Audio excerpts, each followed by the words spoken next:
And now, to end this, all these presentations, Professor Ron Maugham is going to talk about exercise, heat, hydration, and the brain.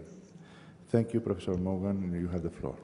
Thank you very much, Lewis, and good afternoon, ladies and gentlemen. It's a great pleasure for me to be here and talk about hydration because it's a subject I care about a great deal. I should begin with a disclosure of interest. I've worked with a number of food and beverage companies over many years in relation to the effects of hydration on performance. The background to this slide shows something which struck me many years ago when I was working with the British Olympic team preparing for the Games in Atlanta in 1996, and it shows a hot sun sucking the water out of a struggling British athlete. So we're familiar with the problems we experience when we exercise in the heat, and this is a situation in which hydration is crucially important. But it's also an area in which there's a lot of misunderstanding and many gaps in our knowledge.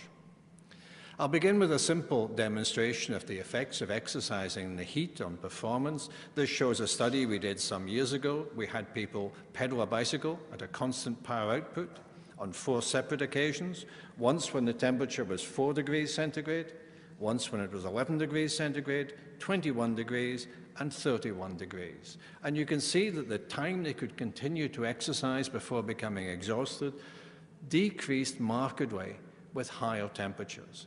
Even at 21 degrees, which most of us would consider a very pleasant environment in which to take some exercise, performance was significantly less than it was at 11 degrees. This is endurance exercise lasting about 90 minutes. In the context of a football game, this guy could last the full game and play a few minutes of extra time. Running at the same speed, doing the same amount of extra effort, he would be substituted just a few minutes into the second half. So this is a fairly dramatic effect on exercise performance. But that's relevant to the athlete. We also have to consider the implications for non-athletes taking exercise in a warm environment. And one of the key issues there is that the environmental temperature affects not only performance, it affects how we perceive that performance. And what this shows is the subjective ratings of effort, how hard the exercise feels, over the first 50 minutes of that exercise that I just showed you.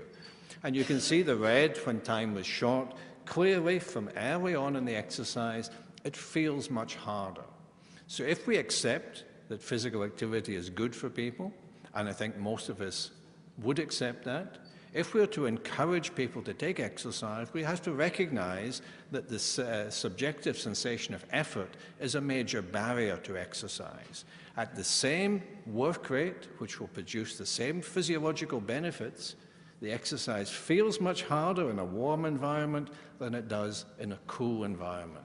So we have to take account of this information.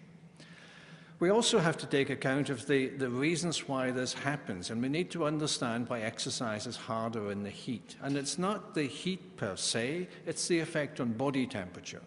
Now, we can change body temperature in various ways. In this particular study, they changed the temperature of their subjects before they did exercise by putting them in a bath of water.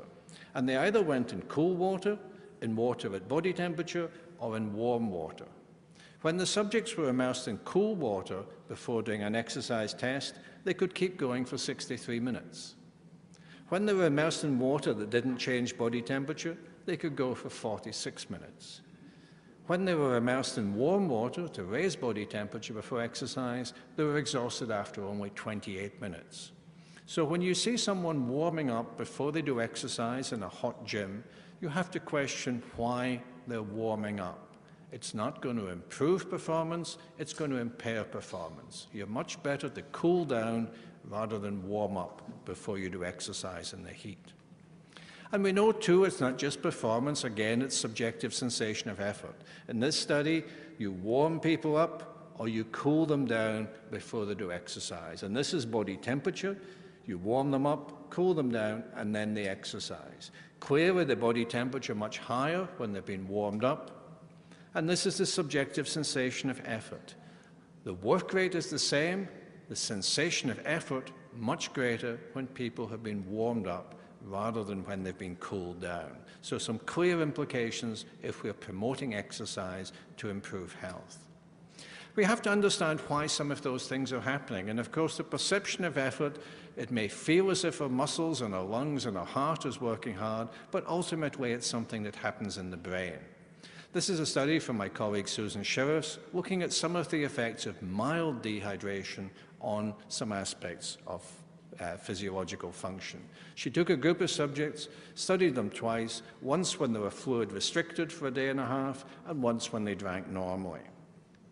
I'm sorry about the complex slides, but this shows body weight when they were fluid restricted for a day and a half, and body weight which was more or less maintained when they ate and drank normally.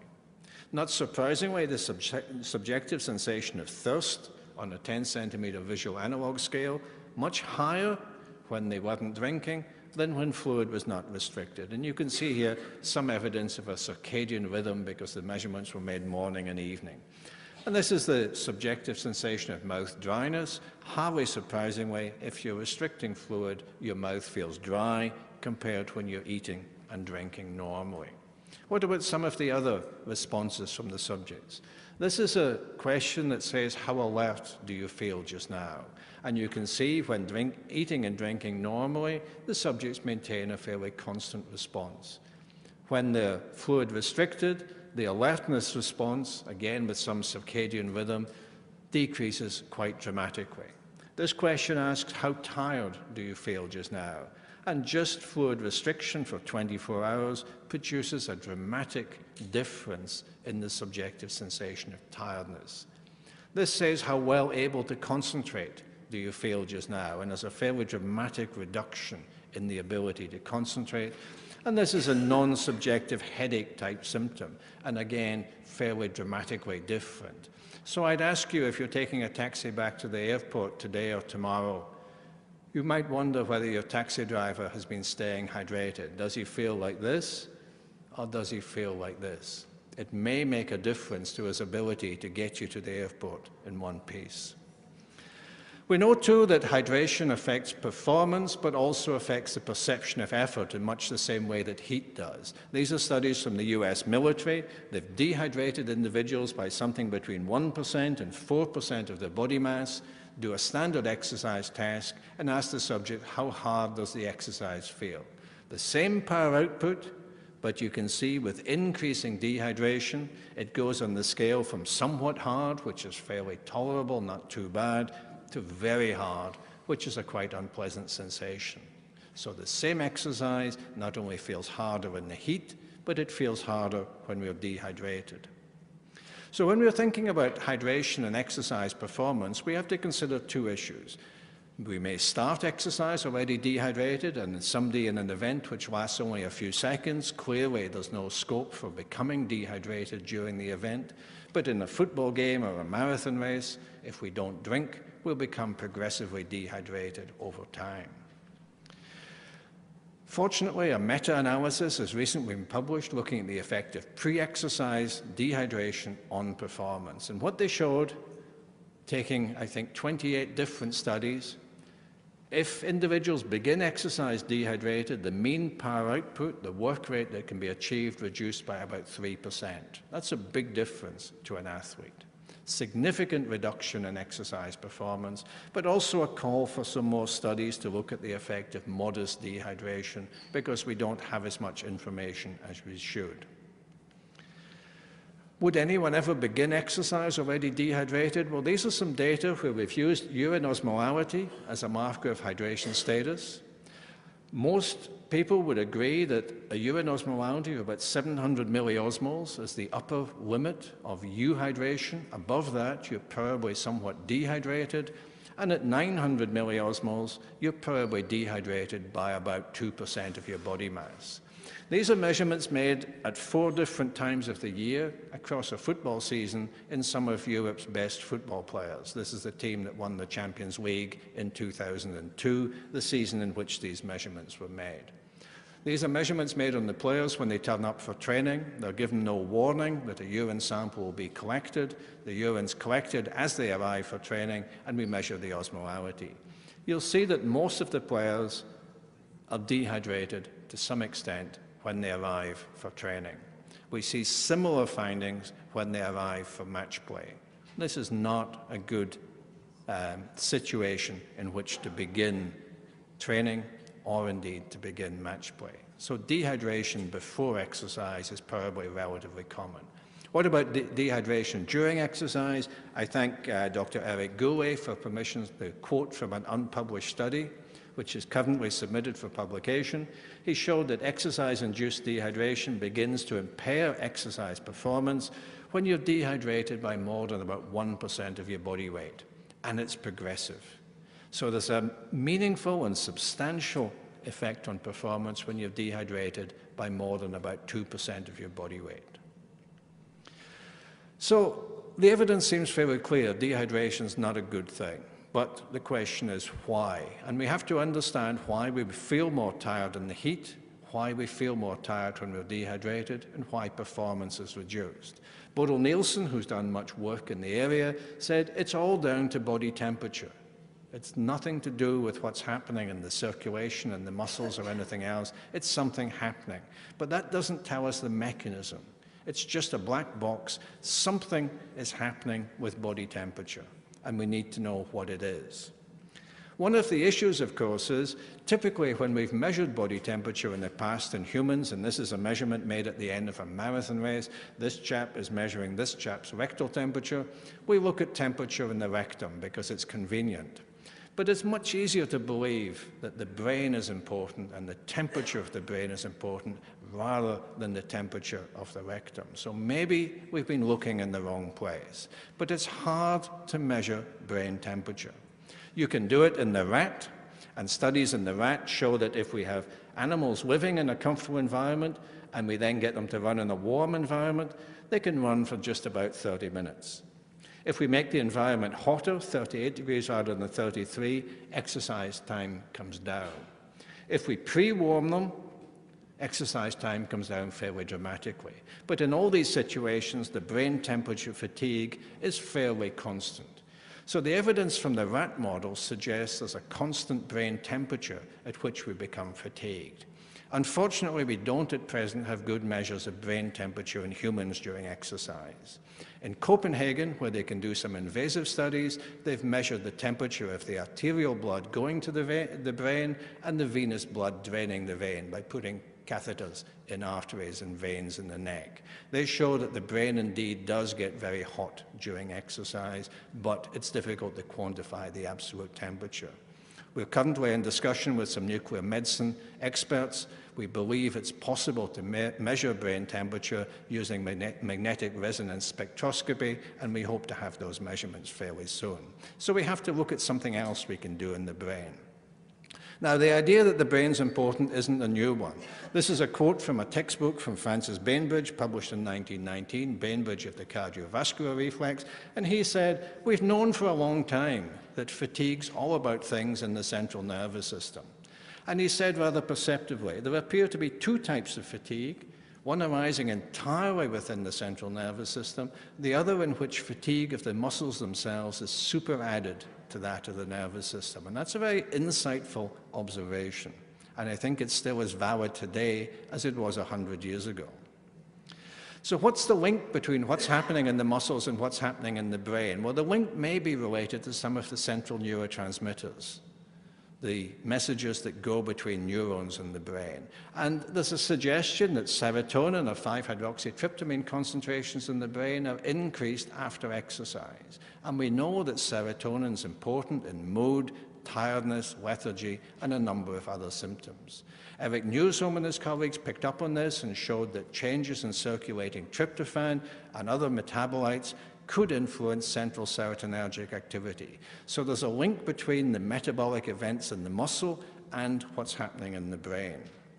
Perhaps a more direct way to investigate that is to use some pharmacological manipulation. And this is a study we did about 20 years ago.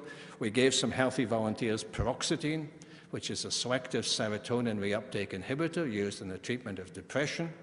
We gave it to healthy volunteers who were not depressed acutely before exercise, or we gave them a placebo. When they got paroxetine, the time was reduced from 116 minutes on the placebo to 94 minutes on paroxetine treatment. So the administration of the selective serotonin reuptake inhibitor reduced exercise performance without any obvious cardiovascular or metabolic effects. It's not just serotonin that may be important in fatigue. There are a number of other neurotransmitters, and there's been much interest recently in dopamine. To follow that, my colleague Phil Watson did a study in Belgium. He had subjects exercise for 60 minutes, followed by a time trial, when they got bupropion. Bupropion is a drug that affects on dopamine. It was used at one stage for the treatment of depression. It was used as an appetite suppressant. Its current clinical use is in helping smoking cessation. It acts on dopamine receptors. When the ambient temperature was 18 degrees, bupropion had no effect on exercise performance, placebo or treatment. When the ambient temperature was 30 degrees, the time trial was slower, so a slower time is a worse performance, but bupropion improved exercise performance. So it seems to interact with something that's impairing performance in the heat. Looking at the results in core temperature, and this is not brain temperature, this is rectal temperature. The first hour of steady-state exercise, there's no difference between the treatment and the placebo because the exercise intensity is the same. During the time trial, when they worked harder, the temperature becomes higher. So these individuals have been able to work harder and drive their core temperature higher. On the placebo treatment, 2 of the 9 subjects had a core temperature in excess of 40 degrees. On the bupropion treatment, 7 of the 9 subjects had a core temperature in excess of 40 degrees at fatigue. And this is potentially important because something else that affects dopamine in the brain are the amphetamines. And we know that amphetamines can improve exercise performance by acting on dopamine. We don't have many controlled studies. We do have some observations from the field. This, for anyone who's a cyclist, is Tommy Simpson, one of the early British cyclist who was extremely good in the 1960s. Unfortunately, in the 1967 Tour de France, he collapsed on Mont Ventoux and died. It was an exceptionally hot day. He'd been taking amphetamines. So there's a danger here that taking substances that interfere with dopamine may override the signals that tell us we're tired and tell us it's time to stop. Part of what's going on, and this is the last part of my talk, may involve changes to the integrity of the blood-brain barrier. The blood-brain barrier is what keeps in the brain things we want in the brain and keeps out things we don't want. It essentially stops the free exchange of substances between the circulation and the brain. And we know it may be compromised in a number of situations. Infections like meningitis, brain tumors, clearly brain damage. It may be compromised in acute heat exposure. It may be influenced by osmotic stress, and it may be influenced by exercise. And we've become interested in some of these areas. So normally, this is a capillary with the cells surrounding the capillary. These junctions prevent the entry and exit of things we want to keep separate from the brain. But in some situations, these junctions open, and we get a loss from the brain of substances which we wouldn't normally find in the circulation. One of those substances is a small protein, S100 beta. So we can use the concentration in the blood as a marker of the integrity of the blood-brain barrier. Now, if we do this with exercise, these were subjects exercising, moderate exercise for a fixed period of 60 minutes, once in temperate environmental conditions and once in the heat. This is the situation at rest. This is the temperate situation, the heat, no difference at rest. It goes up in both situations, but the increase is significant only in the heat. There's some increase in the temperate conditions, but it's not statistically significant. So it does seem that exercising in the heat increases blood-brain barrier permeability. Now, a whole range of things change or potentially change the blood-brain barrier permeability. And one of the things, since we're interested in hydration, is hyperosmolality. If we change the osmolality of the plasma, we potentially change the integrity of that blood-brain barrier. And what this shows is a study where we had subjects exercising for 90 minutes. They got fluids to drink or no fluids to drink. This shows the osmolality of the plasma. It begins much the same, continues to rise when no fluid is taken, and it falls when drinks are given. So we prevent that large rise in serum osmolality. This is the S100 beta concentration when people stay well hydrated, and when people become dehydrated, there's a substantial rise in the S100 beta concentration. So the suggestion is that there's possibly an interaction between exercise, heat, hydration, and the integrity of that blood-brain barrier, and we're pursuing that further just now. A whole range of mechanisms may be involved, but this is one that may be important. So in conclusion, we know that hypothermia and hypohydration can impair exercise performance and can increase the subjective sensation of fatigue. We know that fatigue is a major disincentive to exercise participation, so some clear implications there. At present, we don't understand the mechanisms, but I do hope we will at some time in the not-too-distant future. Thank you very much for your attention.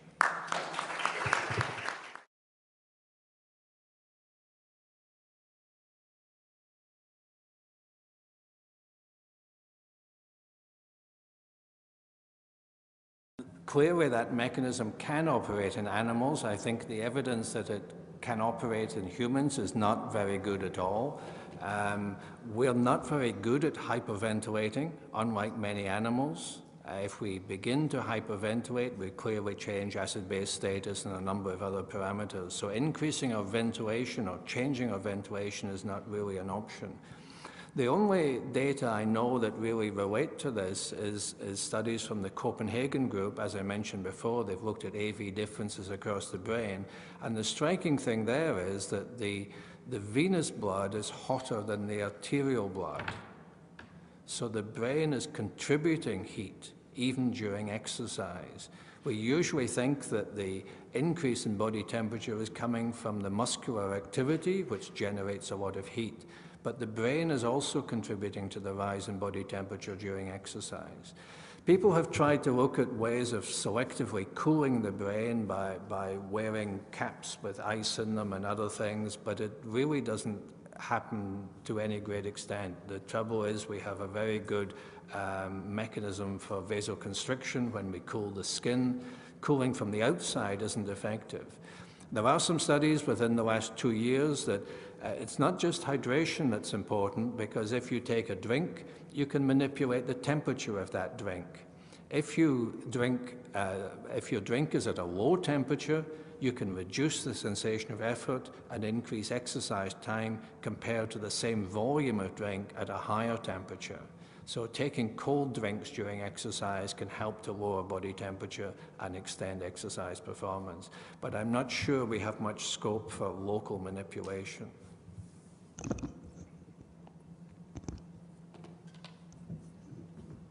Other question, please.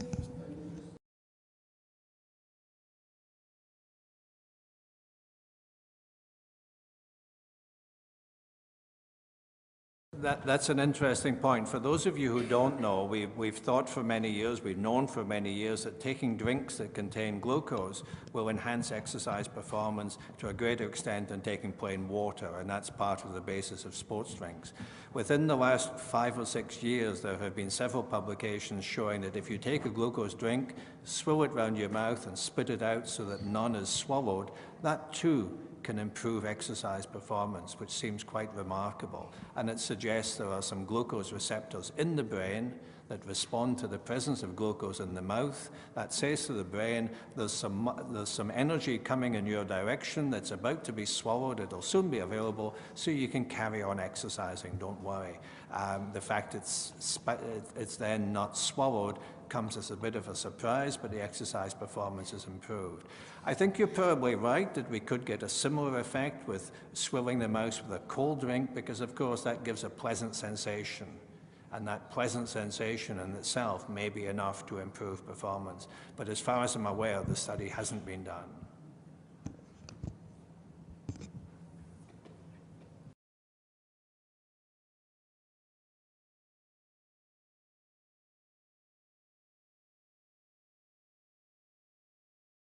At present, I'd have to say we have no idea whether there's any vehicle here for improving performance. We do know, however, that if you're doing prolonged exercise in the heat, bupropion can help improve your performance. And it's very interesting that in 2004, the World Anti-Doping Agency removed bupropion from the list of prohibited substances. So there's now nothing to prevent our athletes from using bupropion, and the evidence is, in fact, that the rate of use has gone up quite dramatically. How we can manipulate this to change performance, I don't think we can look directly at what we might do to alter the blood-brain barrier permeability, but we can certainly do things to alter body temperature and to alter body hydration status. I think if there's something that does come out, we can perhaps consider some of the implications of dramatically changing the osmolality of the plasma for drug delivery, for example. If we want to get a drug into the brain that doesn't easily get there, we can perhaps facilitate its access to the brain by, we don't probably in most situations want to exercise people. We can certainly infuse something like glycerol to dramatically elevate the serum osmolality and possibly facilitate opening of the blood-brain barrier. So I think there may be some other directions. Whether there's direct implications for exercise performance at this stage, I don't think so. I think we must stop now to respect the time for the next sessions. I will ask Professor Luis Serra-Mazem to give the closing remarks. I know that there are other questions. As I said, there will be a coffee break sponsored by the sponsors of the symposium. We can continue our discussion there. Well, thank you, Maria. More than conclude, I would like to thank the organizers and the sponsors to let us the opportunity to include the hydration topic in this Public Health Nutrition Agenda Conference.